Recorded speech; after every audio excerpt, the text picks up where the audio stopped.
할렐루야. 5월 6일 화요일 매일 성경 묵상 가이드입니다. 오늘 말씀은 시편 119편 81절에서 96절의 말씀입니다. 사람은 뭐든지 다 할 수 있다라는 그런 마음이 가득하죠. 내가 요거 못할까? 내가 요거 할 수 있어. 뭐 이런 마음의 열정으로 가지고 살아가면서 이루고자 하는 일들을 성취하고 영위해 나가는 거죠. 그러나 사람의 몸이 피곤하거나 아프면 만사가 귀찮아집니다. 그래서 건강이 제일이라는 말이 있는 거죠. 요즘은 뭐 건강 백세다 하는 말도 있죠. 그런데 피곤하면 만사가 귀찮아집니다. 아프면. 네. 여러분들도 쉬는 날이 있으면 피곤해서 늦게까지 잠을 자지 않나 싶어요. 그렇게 자고 나면 피로가 좀 풀려서 사람이 생생해지죠. 사람은 기계가 아니기 때문에 좀 쉬어야 됩니다. 그게 천지창조의 원리죠. 6일 동안 일하고 7일째 되는 날은 하나님도 쉬셨으니 쉬라는 게 하나님의 말씀인 거죠. 그러면 이런 질문을 할 수 있어요. 쉬라면서 집에서 쉬어야지 왜 주일은 교회 나오라고 합니까? 교회에 나와서 봉사하는 건 이거 일 아닙니까? 너무 피곤해요. 이렇게 말을 하죠. 물론 육신의 노동을 쉬는 것도 맞지만은 6일은 세상의 일을 보았다면 7일째 되는 그 하루는 세상의 일에서 쉬고 영의 일을 위해서 나아가라라는 거죠. 이게 우리에게 영혼의 안식처를 위해서 하나님의 말씀을 찾아 영혼의 안식을 찾는 일이 아닌가. 세상의 일을 안식하고 하나님의 일에 나아가라라는 것입니다. 자, 오늘 서두에 이것을 피곤이라는 주제 아래서 이런 이야기를 했는데요. 상세한 것은 또 나중에 기회가 있으면 말씀을 드리고요. 본문에서 시인도 피곤하다는 것을 2번이나 언급을 합니다. 81절에 나의 영혼이 주의 구원을 사모하기에 피곤하오나 나는 주의 말씀을 바라니이다 라고 하죠. 82절에도 보면 나의 말이 주께서 언제나 나를 안위할까 하면서 내 눈이 주의 말씀을 바라보기에 피곤하나이다. 예, 눈이 피곤하면 눈이 감기잖아요. 예. 이 말씀의 뉘앙스는 시인이 어떤 일에 대해서 하나님께 간구하고 있는데 하나님께서 빨리 응답하지 않으심으로 말미암아 피곤하다는 것, 내가 그 일로 지쳐간다는 것 느껴집니다. 우리는 시인이 구체적으로 어떤 일을 당했는지를 모릅니다. 하지만 그가 극심한 고통 중에 있다는 사실만은 분명한 것 같습니다. 아마도 그가 겪는 그 고난은 그의 대적들에 의해서 겪는 일들이 아닌가 싶어요. 이후의 내용들을 통해서 유추해 볼 수 있어요. 하지만 그의 기도에 하나님은 오랜 시간 동안 침묵하고 있다는 걸 여기서 알 수 있는 거죠. 여러분 생각해 보십시오. 얼마나 힘든 시간들이었겠습니까? 그토록 많은 불법과 죄의 유혹 속에서도 꿋꿋이 자신을 지키고 어떻게 해서라도 하나님을 붙잡고 믿음으로 나아가려고 하는데 하나님은 나몰라라 하듯이 그에게 침묵하실 때 시인이 당하는 그 절망의 고통은 어떠하겠습니까? 그때 시인은 내가 피곤합니다 라고 이렇게 표현하는 거예요.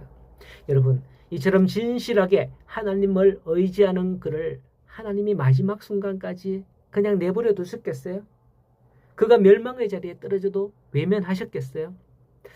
제가 신학교 다닐 때 벌써 20년이 넘었습니다만은 신학교 다닐 때 한 전도사님과의 대화 중에 그런 고통을 들은 적이 있습니다. 그의 할머니가 얼마 전에 교통사고로 돌아가셨다는 거예요. 그런데 문제는 그 할머니가 돌아가시기 1, 2주 전에 신천지에 갔다는 거예요. 전도사님은 그 할머니가 신앙생활 잘 하셨는데 그만 신천지에 넘어가고 그만 돌아가셨다는 일에 대해서 괴로워하고 있었어요. 그래서 제가 위로하면서 말했습니다. 전사님, 신천지에 가면 처음부터 신천지인이 되는 게 아니다. 3개월인가 뭐 어떤 초급 교육을 받고 그걸 통과해서 본격적으로 신천지 신도가 되는 과정을 또 밟아야 된다. 그런데 할머니는 이제 막 신천지에 발을 들였는데 아직은 아무것도 모를 것이다. 신천지에 막 발을 들였다고 했고 지금까지 하나님을 믿어왔는데 그 신앙을 그냥 통째로 다 팔아먹고 엎었을 거냐? 아니다. 아직도 아무것도 몰랐을 것이다. 그러니 하나님께서 할머니를 사랑하셔서 더 깊이 빠져서 신앙을 다 잃기 전에 서둘러서 데려가신 거 아닐까. 이렇게 할머니는 이제까지의 신앙으로 사신 게 맞다. 이렇게 위로해 드린 적이 있습니다. 물론 젊은 세대 같으면 자기 판단에 의해서 신천지에 갔을 때에 문제가 되겠지만 할머니 같은 경우에 대부분 뭐 친구 따라 뭐 이렇게 갈 수도 가기도 하거든요. 그래서 그 할머니 통해서 자녀들이나 주변 분들을 또 포섭하기 위해서 그런 경우가 많이 있거든요. 그래서 하나님은 그분을 외면하지 않고 또 뭐 이제 연세가 있으시고 때가 되었으니 더 빠지지 않게 하신 게 아니냐 하는 것을 추측해 볼 수 있더라는 거죠. 그렇습니다. 뭐 이게 100% 맞는 건 아닙니다만은 하나님은 우리가 멸망의 자리에 빠질 때 어떤 수단과 방법을 쓰시든지 외면하지 않는다라는 것을 아셔야 할 것이다 라는 비유로 한번 이걸 생각해 보았습니다. 본문에서 시인이 그렇게 피곤할 때에도 계속해서 86절에 그들이 이유 없이 나를 핍박하오니 나를 도우소서 나는 주의 법도를 버리지 않고 주의 입의 교훈을 지키겠습니다 라고 88절까지 요약하면 그런 내용으로 기도하는 것을 볼 수가 있어요. 왜 그렇게 기도하는 걸까요? 이런 모습을 세상 사람들은 이해하지 못해요. 왜 그리 집착하느냐라고 하죠.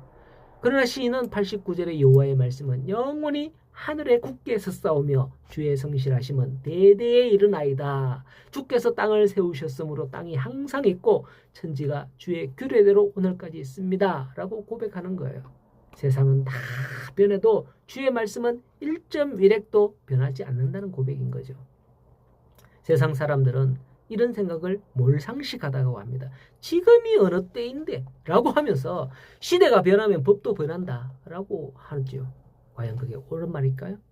이런 모습은 점점 타락하고 있는 사람의 심리인 겁니다. 사람의 이기적인 모습인 거죠. 시대의 고백처럼 주의 말씀은 영원하심을 믿고 붙드는 성도가 되기를 바랍니다. 그럴 때 시인은 92절에 주의 법이 나의 즐거움이 되지 아니하였더라면 내가 고난 중에 멸망하였을 것이다 라고 고백을 하고 있죠. 만일 사람들의 말처럼 주의 법이 시대에 따라 이리 바뀌고 저리 바뀐다면 결코 우리가 주의 말씀을 신뢰할 수 없을 겁니다. 아침에 조삼모사라는 말이 있죠. 아침에 저녁에 자꾸 이렇게 바뀌면 안 되는 거죠. 신뢰할 수 없는 거예요. 그러나 세상이 다 변해도 주의 말씀은 변치 않음을 알 때에 믿을 건 하나님의 말씀밖에 없구나 라고 시인처럼 우리가 고백할 수 있는 거예요. 그래서 96절에 시인은 고백하기를 내가 보니 모든 완전한 것이 다 끝이 있어도 주의 계명들은 심히 넓다. 끝이 없단 말이에요. 광활하다. 아무리 봐도 끝이 안 보인다. 주의 말씀은. 그렇다는 거죠. 세상 사람들이 이게 확실하다고 믿는 거 그건 다 끝이 있습니다. 세상에 어떤 법칙도 망고물변의 법칙은 없습니다. 하지만 하나님의 말씀은 끝이 없다. 변함이 없다 하는 것을 고백하는 내용인 거죠. 오늘도 우리의 삶이 피곤합니다. 피곤한 이유는 세상의 법을 따르기 때문에 어떻게 하면 저 법에 의해서 내가 어떻게 살고 물론 그걸 따르지 말라는 건 아닙니다만은 자꾸 세상의 법은 바뀐다는 거죠. 그런 걸 따르기 때문이 아닐까 생각이 됩니다. 변하지 않는 하나님의 말씀을 마음에 두고 살아가는 사람은 우리 성도 아니겠습니까? 우리 성도는 하나님의 말씀을 마음에 두고 살아가는 성도는 세상의 법이 이리 바뀌든 저리 바뀌든 나는 하나님 보고 그냥 똑바로 갈 수 있을 것입니다. 그럴 때 웃으면서 너들 그렇냐 이렇게 웃으면서 구경하면서 가지 않겠어요? 어쨌든 간에 이런 기쁨이 항상 넘치는 우리 성도들의 삶이 되기를 간절히 소원합니다.